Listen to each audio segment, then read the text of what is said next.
Hey there guys, it's TheRamosOnline here, and this is going to be part 1 of my 2-part guide on how to use Diancie. For those who are curious, Diancie was officially released in Japan during a pre-release event on the 6th of July.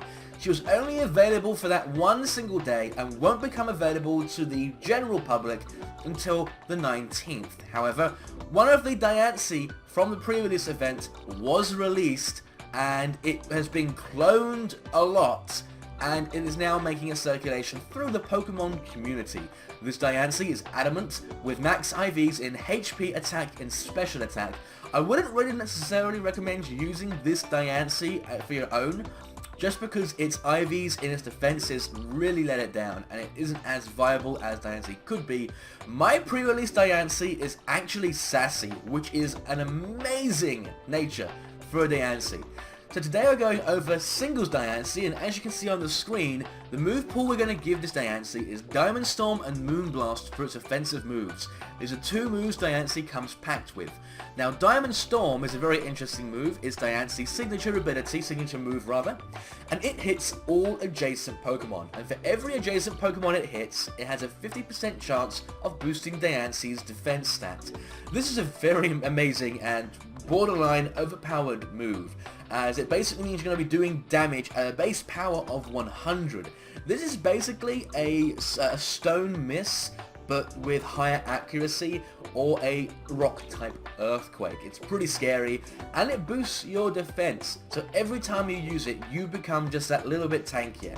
It's a very, very powerful move. Moonblast is its coverage move, and you might already notice Diamond Storm is a physical move. So it's physical, so you can actually use this one on the Adamant Diancie. I just don't recommend it because the defenses aren't that good. Then we have Moonblast for its other stab, which is obviously going to be Fairy, and it also allows to hit. It also allows it to hit Pokemon with a Fairy type move, which means you can deal with things like Fighting type Pokemon, Dark type Pokemon, and Dragon types pretty easily. For its other two moves, I give it Rest and Sleep Talk. What this basically means is that once you get low, you can rest off the damage, you can rest off a toxic, pardon me, and then you can just keep Sleep Talking. You have a chance of using Diamond Storm to boost your defenses, or a chance of using Moonblast to just, I suppose, attack. Diamond Storm is a very powerful move in its own right, but you know. So yeah, I really like this Diancie because it allows you to boost your defenses, and then once you rest off all the damage you took, and now you're harder to kill. Going into the IVs and EVs, now the IVs I'm running here are the IVs on my Diancie, which is 31, 31, 16, 30, 31, and 16. So not the best because its defense is pretty low, but the other IVs, I really lucked out with this Diancie. It is pretty damn lucky. So I pretty much have max special attack, max attack, so my attacks will be doing the most damage they possibly could unless I was adamant or modest. And my speed is pretty low. I have a sassy nature on my Diancie, which means she actually works very well in a Trick Room. I'll be going over a Trick Room Diancie, which is the doubles variant, in the next video, but from here I'm just going to show you some footage of this Diancie in battle. So getting right into this battle, you can actually see my Diancie on the right hand side of the screen. This is the IVs, the EV spread and moves. Obviously we have just gone over those, but if you wanted to be reminded of them at any time, just look there and you can see.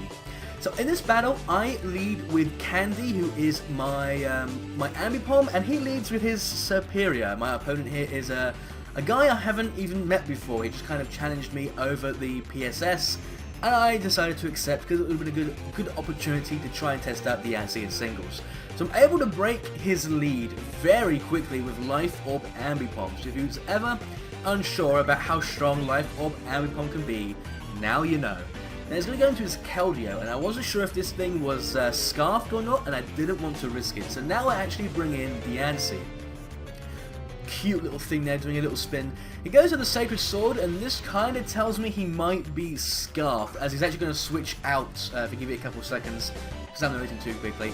As you can see, the item I run on Diancie right now is the Leftovers, just because her tankiness increases as time goes on. He goes into his Star Raptor. Now I knew he'd probably want to switch out, so I went for the Diamond Storm to just kind of get my defense up and attack whatever came in.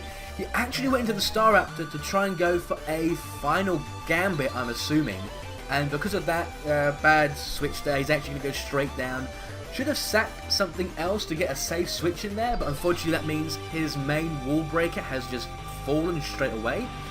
He goes back into Keldeo here, which does tell me he is indeed Scarfed, and he's going to go for Aqua Tail. Now, not entirely sure why he runs Aqua Tail on the Keldeo. Maybe he saw that I was a special wall. Now, I just go for the Moonblast, and I do not think that crit mattered because Keldeo isn't as tanky as some other Pokemon can be. If one of you guys want to run the calcs yourself and tell me if you would have survived that otherwise. I probably, this is where I do a big misplay here. Now, I'm at half health, and I think I'm good because I'm already at +1 defense. He goes into Tyranitar, which means Sandstream goes up, and because I'm part Rock type, that will actually help my tankiness in the long run. He goes for Stone Edge as I go for Moonblast. Now really what I should have done was gone for the rest and then just sleep talked my way through this thing. But because I didn't go for the rest and he did a massive hit with that Stone Edge, he's actually going to take me out the next turn with an Earthquake. It isn't stab, but it is super effective. And unfortunately Diancie does fall down here. But I still think you guys got a good look at what Diancie is capable of in singles. If I was able to get off my rest sleep talk, Diancie could have actually killed this Tyranitar. It would have thrown the chance of that happening down to the RNG gods, but it still could have happened. So now I just go into Abigail and Mega Evolve. I know I'm going to outspeed, so Play Rough will finish off this Tyranitar. I guess that's kind of it for the battle, by the way. I'm not going to have anything at the end of this video, so if you only wanted to see Diancie in action, and that was the only thing you wanted to see, then you might as well leave now, because the rest of it is going to be a battle without Diancie, which is a bit unfortunate. But that's how singles works. You don't tend to see Pokemon on the field for that long unless they're a sweeper. So my opponent goes into the Arcanine to replace that Tyranitar, so I'm just going to switch out into Sayaka, who is my Blissey. I actually just wanted to sack her off. I was expecting a close combat. But he goes for Flamethrower, revealing himself to be Specs, because that was some nice damage. I'm pretty sure that is Specs damage. And he also reveals himself to be locked into Flamethrower, so he doesn't actually... You know, he has to have a choice item of some kind. Goes with the Flamethrower again. He was also going to outspeed me. Now, guys, if you remember from a previous video, I think from a previous video, and from my live stream, you know this Blissey is not a stalling Blissey. This Blissey it can stall, but it's actually an offensive Blissey, which is a pretty interesting thing. I really recommend it. It's a nice surprise and a nice alternative to the far more cheaper Toxic Stall set. Gonna keep going for the Flamethrower as I keep going for the Charge Beams just to raise my special attack. I finally go for the Hyper Voice here, and unfortunately I get low rolled and it doesn't kill, which is a bit unfortunate, which means my Blissey won't be able to survive much longer, but I am going to be able to finish off this Arcanine with another Charge Beam, because I just wanted to be ready in case his last Pokemon was a special attacker, in which case Blissey probably would survive another turn and could deal some nice damage. Gonna get a critical hit, didn't matter.